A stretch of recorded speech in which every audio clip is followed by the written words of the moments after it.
My worry is how people manage such vehicles and where they buy genuine parts from. I'm sure there's nowhere else apart from Shuma Auto Parts. They are the only supplier of genuine Ford and Mazda parts, which comes straight from the manufacturer. They have everything in stock for both latest and ordinary Mazda and Ford. They also stock service parts such as diesel filters, aircon filters, diesel pumps, steering pumps, turbochargers, engine overhaul gaskets, suspension parts, and body parts. If they don't have parts you're looking for, they can order within 5 to 10 working days.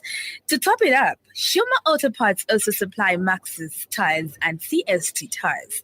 Really? But where are they found? They are found on Chandram Sonda Road, Cruiser Auto Workshop in Lusaka. Call on 0979 192057 and 0960747235.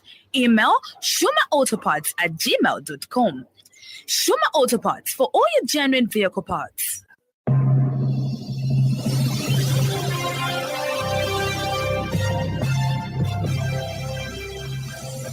The Happy World of 5FM Radio, your adult contemporary radio station in Zambia, connecting you to the newsmakers and events that make news in the global village.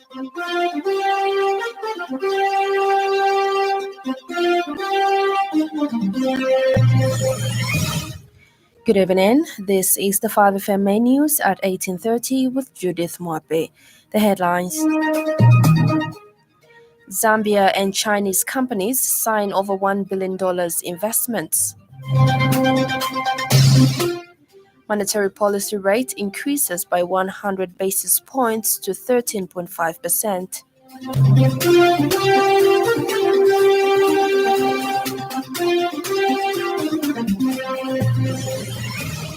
Slovak Prime Minister in life-threatening condition after assassination attempt. And now the news in detail. Zambia and Chinese companies have signed investments of over $1 billion in various sectors of the economy, including manufacturing. Creating at the China-Zambia High Quality Development Forum held at Mulungushi International Conference Center, President Hakainde Hichilema has called for more investments, projects, and transactions in the country to grow the economy. President Hichilema says Zambia is in a hurry for development, adding that the UPND government shall double the country's economy.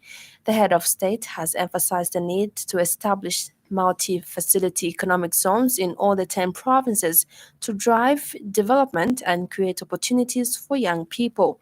The president says the country has to be focused with its partners to achieve economic expansion, which will ultimately solve the country's. President Hichilema adds that the partnership between China and Zambia will continue to deepen so that it can deliver value. Beyond today's forum, we want to see more investments coming into our country, joint ventures, partnerships, value addition, which will increase the intra-economic transactions. So, more investments, more projects, more transactions. And today, we'll witness transactions of over $1 billion today will be signed when we go to sign from here. Now, you tell me that that's mere talk. Tell me that's mere talk, because you choose to say those things. 2 years and months looks so long because the country was messed up. The cleaning process is harder than messing up. The messing up process is one shot. The Bank of Zambia has increased the policy rate by 100 basis points to 13.5% due to the continued movement of inflation away from the 6 to 8% target. BOZ Governor Denny Kanyalia explains that the Monetary Policy Committee decided to increase the policy rate owing to persistent rise in inflation expectations, which, if left unchecked, are poised to undermine macroeconomic stability and efforts towards robust and sustained growth. Dr. Kalyalia says the average inflation rose to 13.5% in the first quarter of 2024 from 12.9% in the last quarter of 2023. And in April, annual inflation increased to 13.8% from 13.7% in March. These factors have largely been persistent, depreciating of the kwacha against major currencies and rising prices of food. He further states that the sustained depreciation of the kwacha, as well as the adverse impact of the drought on food and energy prices, mainly account for the increased deviation from the band in 2024. The governor adds that economic activities reduced in the first quarter due to the escalation of inflationary pressures induced by a weaker exchange rate and the drought, which weighed on output for firms, especially in manufacturing and agriculture sectors. The committee acting of Monday and Tuesday yesterday decided to raise the policy rate by 100 basis points to 13.5%. This was informed by a number of factors. Even at 13.5%, you note that it's still below the inflation, which is around 13.8%. So calibrating it to that level was a subject of intense discussion and the poring over information to see how best we could move forward. Meanwhile, opposition Socialist Party leader Fred Membe has expressed concern over the Bank of Zambia Monetary Policy Committee's recent actions, stating that the significant increase in the statutory reserve ratio is hindering businesses from accessing affordable credit, thereby exacerbating the economic downturn.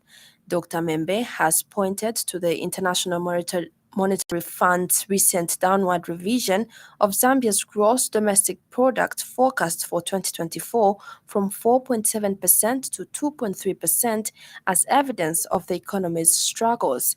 He has highlighted that with an annual population growth of 2.5%, the real GDP growth stands at negative 0.2%, indicating a technical recession. Dr. Membe has also expressed skepticism towards inflation, targeting as a solution for reducing it, emphasizing that monetary policy alone is insufficient. He has urged the central bank to maintain or reduce the current rate, criticizing the disconnect between the policy rate and central commercial bank lending rates, which range from 25 to 28%. Information and Media Minister Cornelius Mwetwa is in Accra, Ghana, for the third African Media Conversion taking place from 15th to 17th May 2024. The minister met his Ghanaian counterpart, Minister of Information Designate Fatimatu Abubakar yesterday to learn how Ghana is implementing the Right to Information law, which that country operationalized in 2020. Mr. Mwetwa says government is determined to ensure that the Access to Information law is effectively and successfully implemented, hence the need to learn from the Ghanaian experience. He says the Access to Information law is critical in a democracy like Zambia, as it enables citizens to effectively participate in the affairs of their country by holding public office bearers accountable. Mr. Mwetwa says there will be need to have an effective legal framework that will guide how public office bearers will have to relate with those that demand for information, as well as guide the public on their responsibilities. Economic Front National spokesperson Humphrey Kabwe has charged that government's silence and defense against high costs of fuel, hiked electricity tariffs, and long hours of load shedding is a clear indication that they do not care about citizens' welfare. Mr. Kabwe says the silence and defense is because they are not affected. He says citizens should not expect any relief, but rather stand up and liberate themselves by voting the UPND Administration Act in 2026. Mr. Kabwe states that while in opposition, President Hakainde Hichilema was a staunch advocate against hiked fuel and load shedding, but has abandoned citizens since he was voted into office.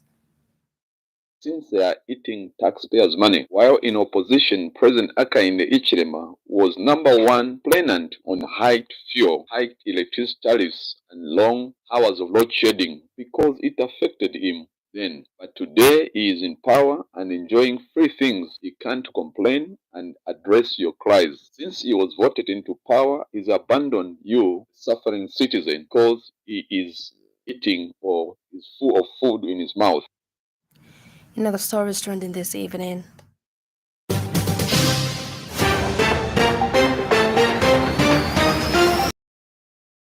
Minister of Health Sylvia Masebo has called on all stakeholders involved in performance improvement interventions and initiatives in the health sector to invest more resources in health system strengthening. Opposition Golden Party leader Jackson Silavwe says Zambia's current tax regime needs a complete reset. Up next, the business news.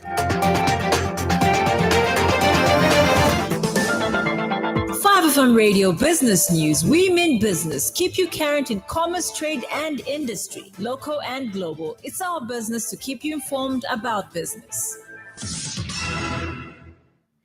Transport and Logistics Minister Frank Tayali has revealed that the negotiations to station Tazara are ongoing.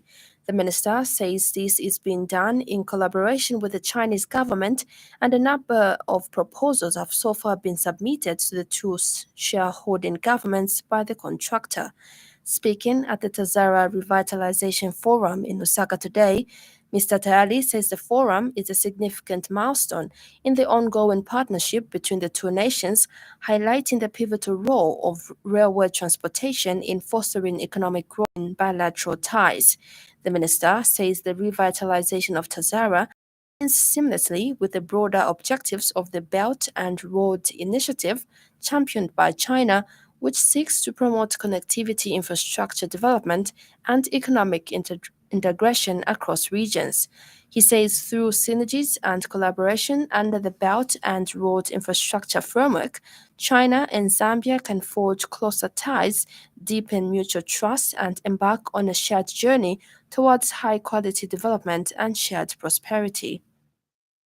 This is essential as Tazara plays a key role in regional connectivity as well as fostering trade linkages. Indeed, the Tazara railway line holds the promise of catalyzing economic growth and unlocking new avenues of cooperation in key sectors such as agriculture, mining, and manufacturing. By leveraging the strategic location of Tazara and investing in its modernization and expansion, we can unleash a wave of opportunities and entrepreneurs. That ends the business news. 5FM Radio Business News. We mean business. Keep you current in commerce, trade, and industry, local and global. It's our business to keep you informed about business.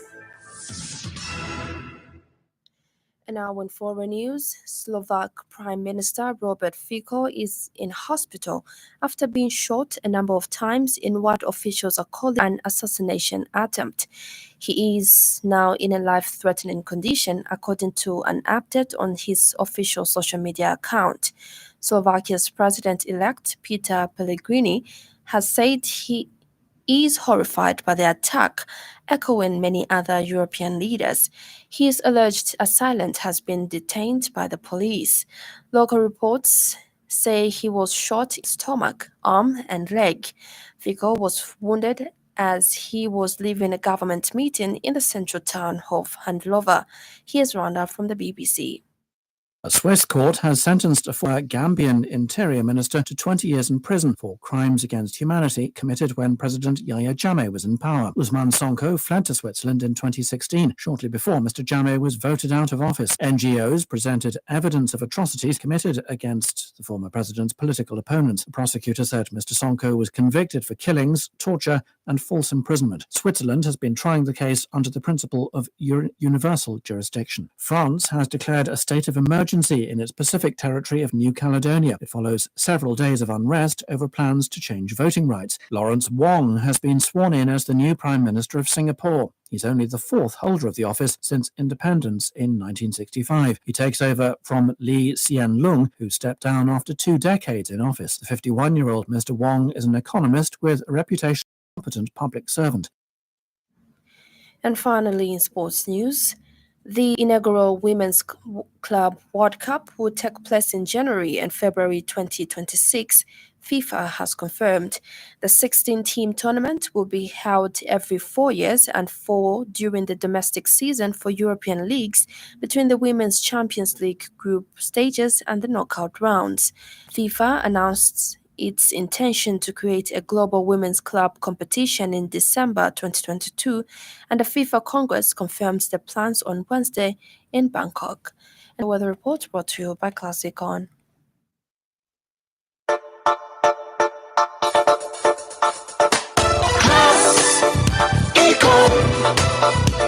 Class Econ Roofing Africa. Class Econ Roofing, plot 17100 off Katanga Road, 150 meters from Mumbwa Road, Chinika Industrial Area, Lusaka. Class Econ Roofing. Class plus economy. Class Econ. Class Econ Roofing Africa. Class Econ.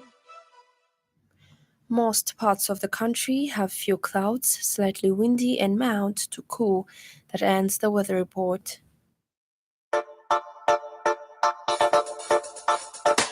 Class Econ. Class Econ Roofing Africa. Class Econ Roofing, plot 17100 off Katanga Road, 150 meters from Mumbwa Road, Chinika Industrial Area, Lusaka. Class Econ Roofing. Class plus economy. Class Econ. Class Econ Roofing Africa. Class Econ. And that item brings us to the end of the news this evening. But before we go, a recap of the top stories.